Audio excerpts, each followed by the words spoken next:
Good evening and welcome to Equipped Live for June 2024. It's hard to believe that it is already June 17th. Greg, welcome. Good afternoon. So we have been going through these lists of questions that have been submitted. Currently, we're on a list that was all submitted by folks from Omni Metalcraft and Quest. And so we're working through that list and we're kind of just going to pick up where we left off from the last one, if that's okay with you. Sure. Okay.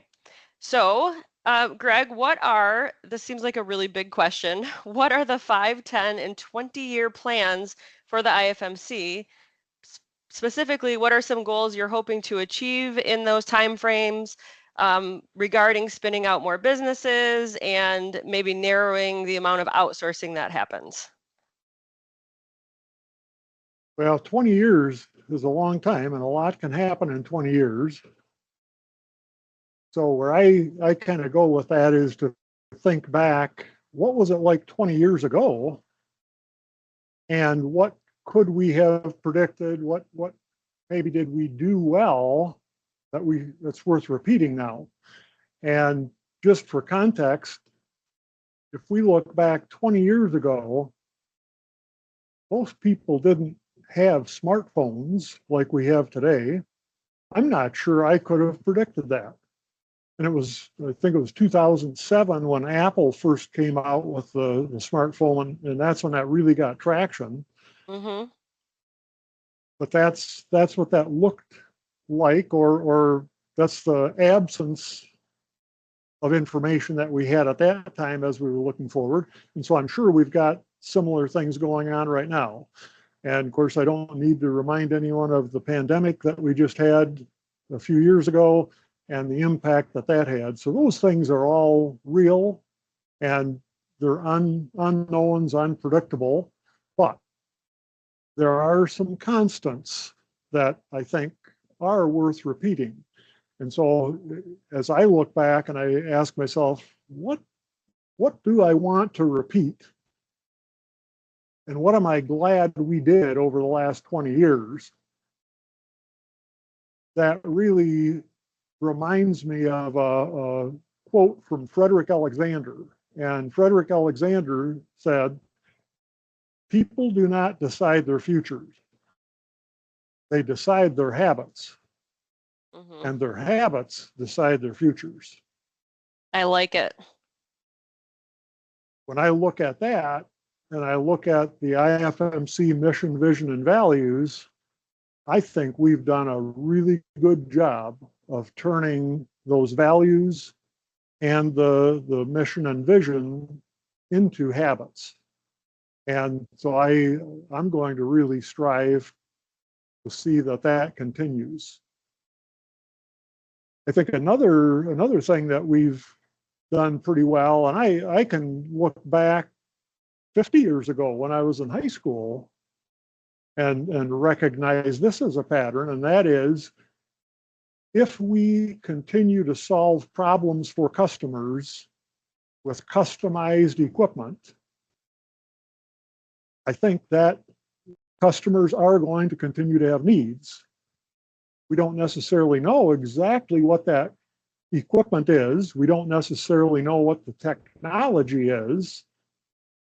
But if we look at solving customer problems with customized equipment, I think that's a constant that is likely to be here another 20 years, another 50 years. And that really is a description in part of our customer intimacy model versus maybe an operational excellence model. And so there's a big difference there, but that customer intimacy and solving problems with customized equipment, I think, is a goal that we should have. Another goal is to continue to innovate. And as we've innovated and we've created unique solutions, some of those we've patented, others are just protected with trade secrets. But that innovation has been key to turning ideas into concepts into experiments into early stage companies, and then more mature companies. And that process, I think, has been critical to what we've done, and we need to continue that. And another goal that I think everybody's well aware of is the Fibonacci growth, or the 35% growth goal. And while we haven't achieved that every year, by having that growth goal, preparing for that and investing to enable that has enabled us to, over the last 20 years, grow by 5x. So today we're about 5 times larger than we were 20 years ago. And I think that's a reasonable goal to have over the next 20 years. So oh, go ahead. Go ahead. No, go ahead, Jackie. Well, no, I'll let you finish your thought first. Well, I think the other thing to comment on here is that, you know, if I now look at the 5-year, 10-year, 20-year growth goals, I don't know exactly how to calibrate that, but we do have, because we're solving customer problems, we never really know what the next customer problem is that's coming at us. So as we tend to solve those problems, then we can start looking for patterns of other customers that might need that same solution. And so those tend to be the shorter 5-year runs, but those products really, and those solutions really only live until the next better idea comes along. And so the more innovative we are, sometimes the shorter the life cycle of some of those innovations are. But if we look out to 20 years and we say, okay, so what are we doing to develop product over the next 20 years? Probably the best example that I have there is with Coveron and with the new composition of matter that they have. And for new compositions of matter, that typically is a 20-year development cycle to get something like that developed. We're about 10 years into that now with Coveron, and we're just starting to see now the first commercialization of a coating that's called Infernalware.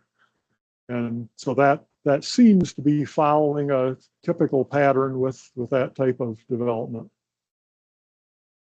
We just hope that we continue to have the next best idea and not someone else out there. Absolutely, absolutely.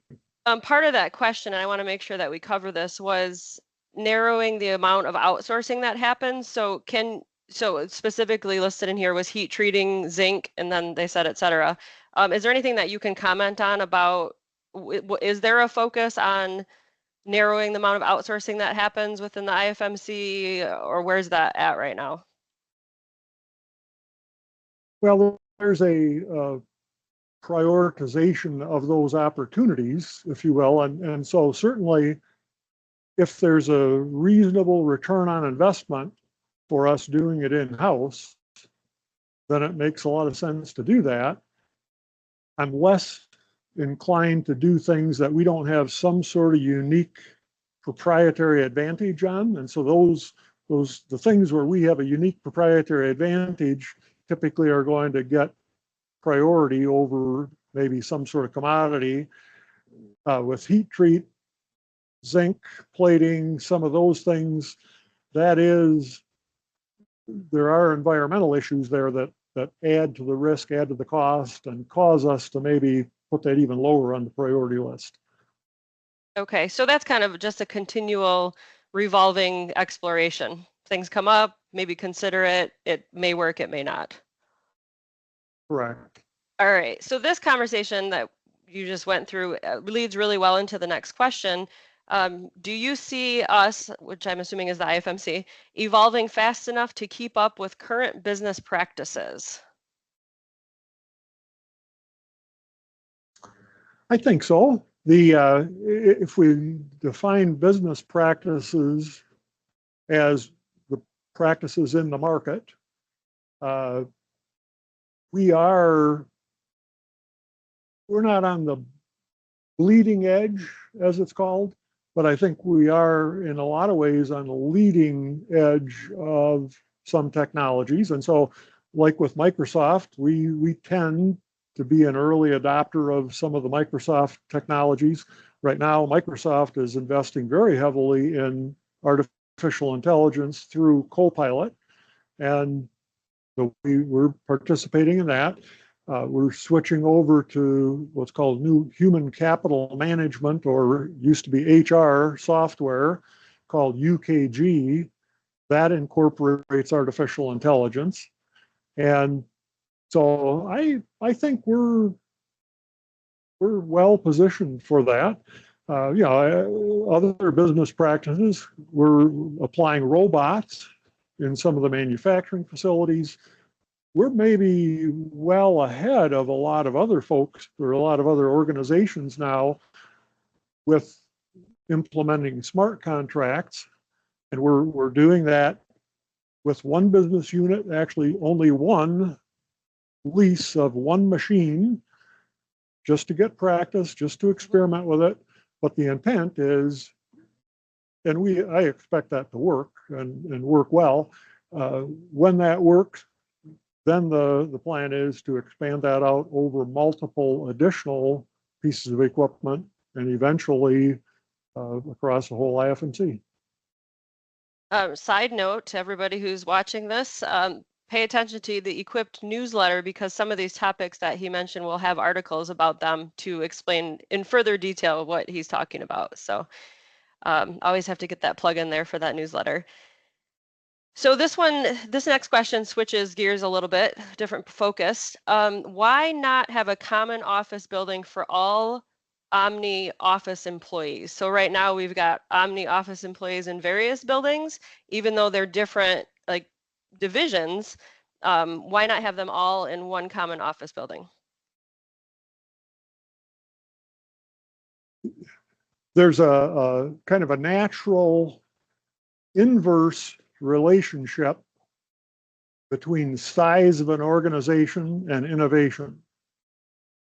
And so I mentioned a little bit earlier, a lot of things start with an idea, turns into an experiment, turns into an early stage company, stage 1, stage 2, stage 3 company. And stage 3 companies are the bigger ones. As we go through that process, only a fraction of the ideas actually turn into experiments.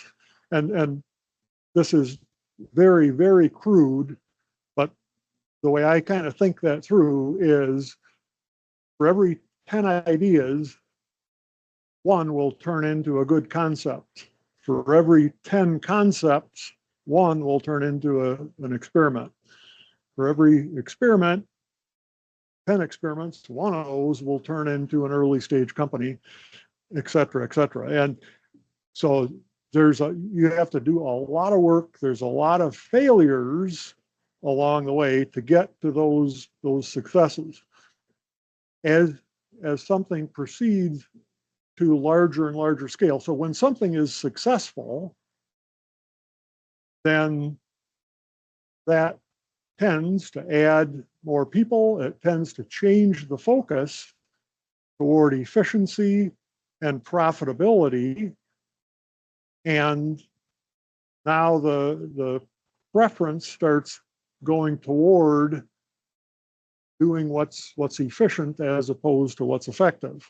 And so as that grows, what other organizations have learned, what's pretty widely accepted, is that once the focus changes to efficiency, now the opportunity cost of trying something new, it just isn't real popular with the folks that are focused on being efficient, and they're not necessarily really competent with the early stage work that needs to be done. And so in a lot of big organizations, that turns into what's called a skunk works. We've institutionalized that in the IFMC with what we call impact teams. And so the impact teams are there for that very purpose, to turn ideas into experiments into early stage companies. And so back to the main question of Omni in one office, I would view that as detrimental. And matter of fact, we have some of the Omni units have been quite successful and have really grown beyond that 10 to $20 million revenue range that I view as the sweet spot for the business units. Perhaps could there be some value of those folks just getting together on their own periodically if they're not in the same office? I mean, that is an option if they wanted to do that. Sure, sure. And one of the things that's been a little bit amusing for me is to see two people sitting right next to each other, sharing a screen, sharing their screens, because it's just easier to communicate with the screen and the mouse and the pointer. Right. Oh, people are funny. All right, well, we are at 6:16 now, and we still have 7 or so questions left. So I think this is going to flow over into at least 1 or 2 more equipped lives. For those who are watching this, either live or the recording after, we do still accept questions. Just once we get through these from Omni and Quest doesn't mean we're done. So if anybody has questions, you can still submit them to me. Greg, do you have anything you want to add to the end of this conversation today? Sure. Earlier in the conversation, we talked about the IFMC mission, which is to provide an atmosphere of opportunity for its members and other loyal stakeholders to enhance their economic well-being and quality of life. And in the spirit of enhancing economic well-being, what Deb, Matt, and I have decided to do is next Friday, so not this Friday, but next Friday, distribute $150 per week for each current employee for each week that they worked in 2024. That's excellent. I can't do the math that fast, but that's very generous of you guys. So thank you on behalf of everybody for that. I didn't know about that in advance, so now I'm struggling at what to say. So no, that's really generous. You know, you guys are very generous to your employees, and that will mean a lot to a lot of people going into the summer season and the energy costs right now and thinking about air conditioning costs. That'll go a long way for a lot of people. So the next Equip Live will be July 15th.